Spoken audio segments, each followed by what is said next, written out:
అసలు పిల్లలు ఇంట్లో ఫుడ్డే తినరండి, బయట ఫుడ్డే ఇష్టపడతారు అనే వాళ్ళకి అసలు ఇలా చేసి పెట్టండి ఏదైనా కానీ చాలా ఇష్టంగా తింటారు.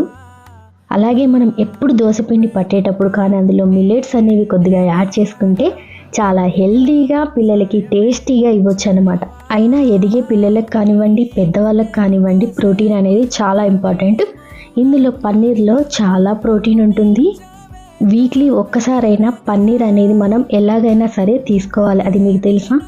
నేను ఎందుకు ప్రతి వీడియోలో వాటిలో ఉండే పోషక విలువలు చెప్తున్నాను అంటే, ఇవి మన రోజులు కాదు కదా, మనం అంటే అంతకుముందు ఇది తింటే మంచిది అని అంటే ఎందుకు అని క్వశ్చన్ కూడా చేయం.